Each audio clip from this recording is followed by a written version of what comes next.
lovelies, and welcome back to this channel. If you're new here, my name is Belinda Strana. Thank you so much for all the love and support.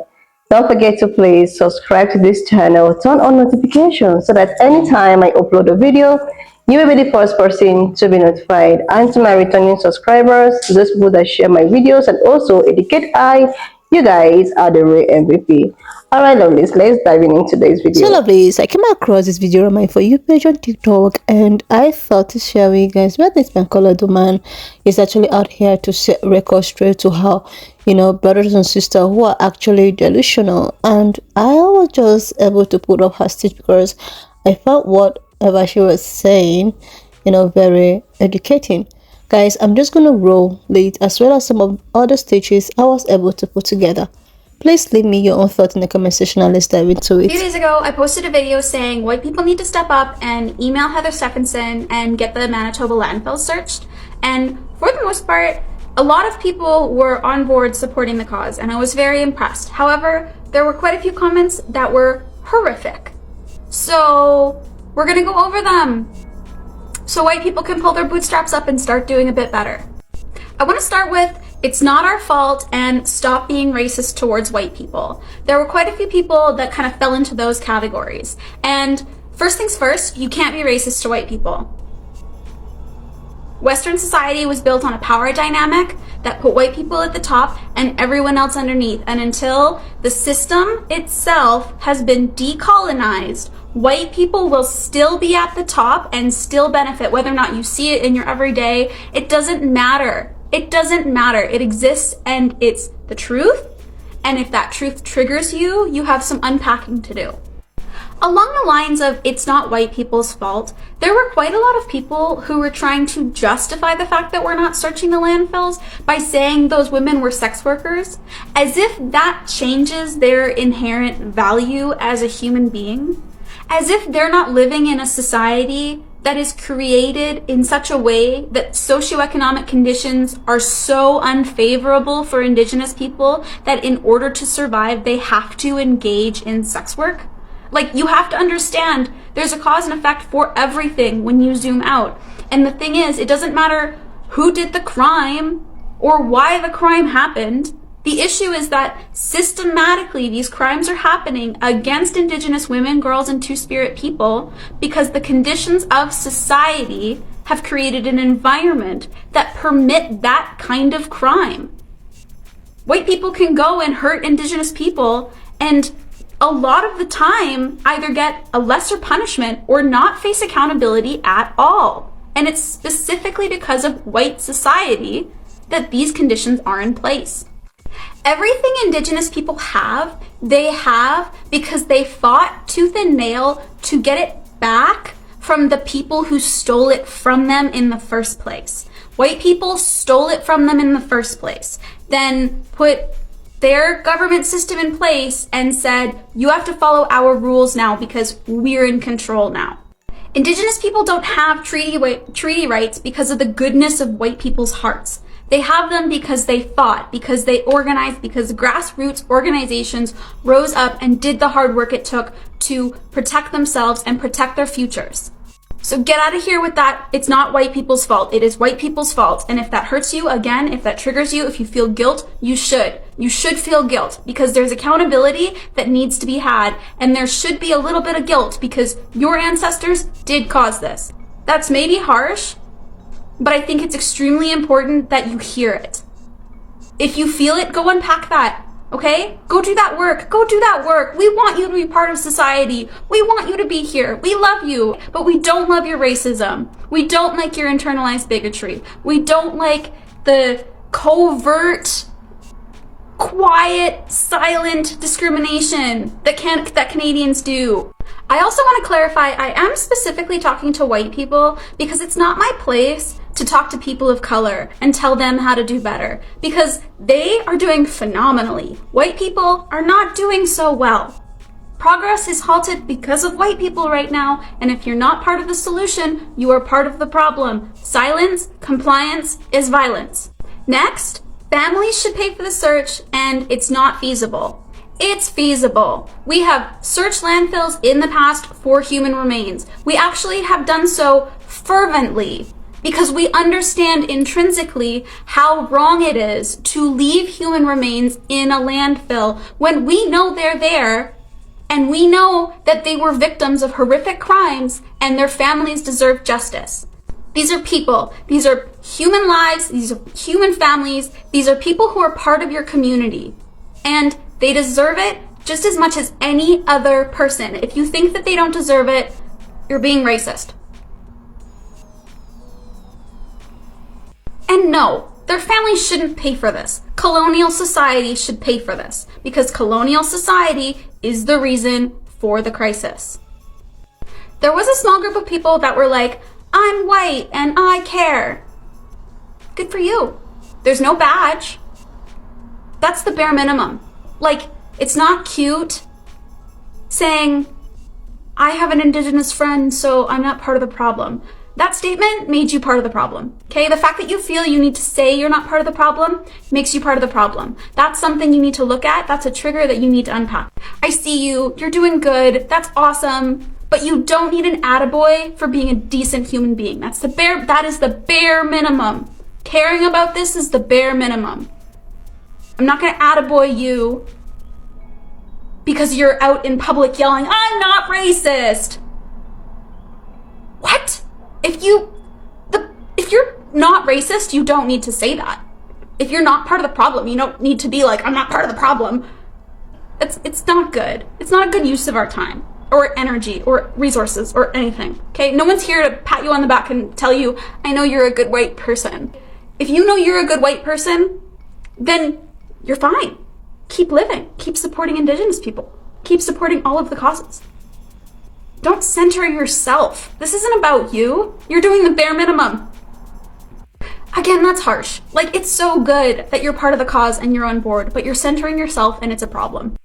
To the people who told me I'm only doing this for clout, no, this is something that I really, really care about. The majority of my education has been in the history of Canada and in Indigenous literature. I'm an English major and a history minor, and these are things I study in university. So this is something that is far more than just a couple of videos on the internet. But I will say, I was unsure, and I am still unsure about whether or not this is the right place for me to be. If I'm taking up space I shouldn't be taking up. And that's for Indigenous people to tell me. If they think that I'm encroaching on something, that I'm doing something I shouldn't be doing, I want to hear it. I want to do better. However, I think that this narrative that like you're just looking for views by talking about this is something that's actually discouraging white people from talking about it. Because as soon as you talk about it, you're attention seeking.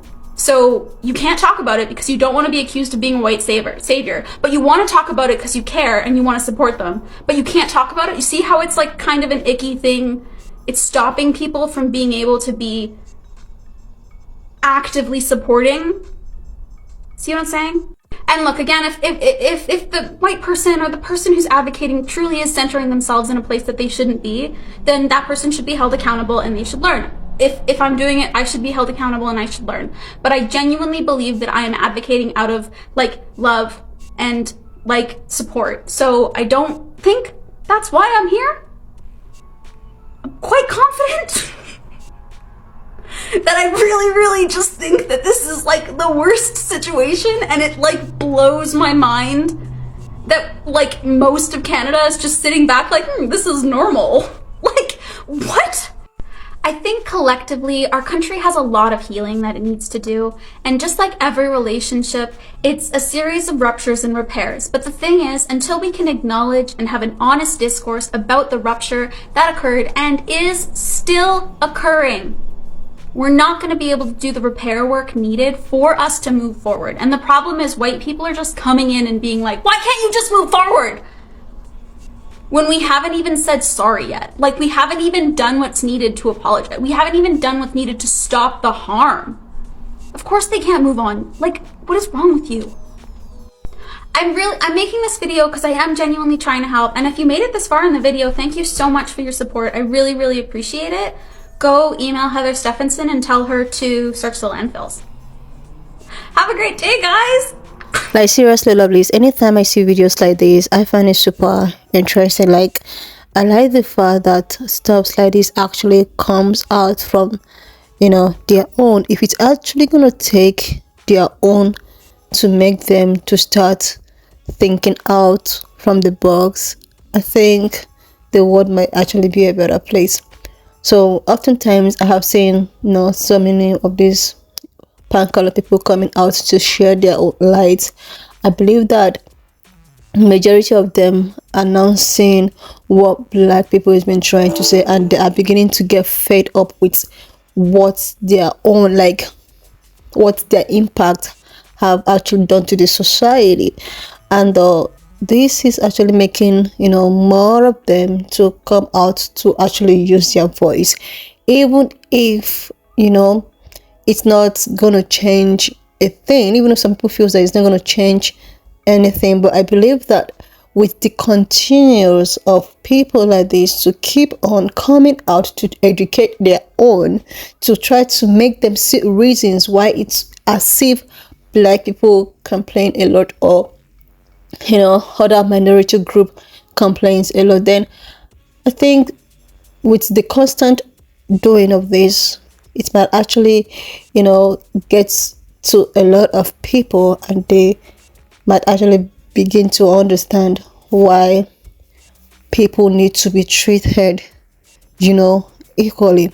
Let's just take, for instance, what has been going on in London for a very, I think it's a short period of time. It all started, I think, earlier this month, with the riots and all of that, which I actually posted and stitched a video about all of the riot and controversy happening in the UK, where these people keep on talking about how the POC or minority group should actually go back to their country, claiming that they are stealing their jobs.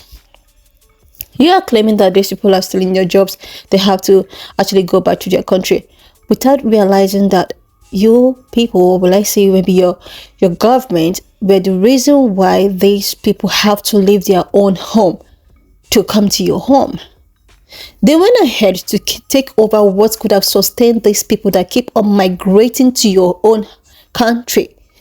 Your government, or whatsoever, your ancestors, contributed with all of the things that is happening. If they never gone to those places, to those countries, to those minority countries, to take away something that belongs to them, that might actually, make them, they won't want to come, or they won't want to go to or migrate to your own country. That I don't think that this problem, we might have the problem of too many immigrants migrating to so many, maybe London or European countries. These people are doing so because your government keep on taking and taking and taking and taking until there is nothing else they can actually rely on. So what do you expect them to do? You cannot tell someone, you cannot come to someone's house, take this person's television, take this person's livelihood, and this person keep on complaining, but you keep taking and taking. And this person decided that, okay, since I can't complain and nobody's hearing my voice, let me just go over to the place that all of my things have been taken to. Let me just go there and actually see if I can survive there. This is exactly what is happening with the immigrations. This is why it's as if they keep on trying to migrate to these countries and are getting to that place. Now they've been told to go back to where they're coming from. Why would they? How would they go back when you've already taken over something they can go back to? Like, seriously. And in the other hand, I still understand with the other people complain about how these people keep on taking their jobs. They might say that, okay, they are not the one that actually did stuff like this. It's our ancestors. So why are we going to start paying for something that our ancestors actually did? But it was said that the sins of the fathers actually goes after the children. So this is it. It's actually written in the Bible. Like, seriously, lovelies. So if it's gonna take people like her, like this, to keep on trying to, tell these people, try to make them understand, I think it's high time reparations should actually should be paid to all of the people, all of the affected peoples. Like, seriously. When I saw this, I was just, like, wow, coming from someone like her, if it's gonna take someone like her, like that actually looks like them, to tell them stories. Then I think the world might actually be a better place. Anyway, lovelies, why not just leave me your own thoughts in the comment section of what you think of this video. And please do not forget that we do not support any form of bullying, harassment, or whatsoever. We're just here for educational and informative purposes. So please, if you've not subscribed to this channel, please do that already. Like this video, leave a thought in the comment section, because I actually love reading why I learn more. Like, love to actually expand my knowledge. So please do you get a huge favor to click on the subscription button, leave a thought in the comment section of what you think, subscribe if you've not done that already, and I will see you lovelies when I upload the next one. Watch up to this extent. Thank you so much for all the love and support. Don't forget to please subscribe to this channel, share this video, leave a thought in the comment section, and I will see you lovelies when I upload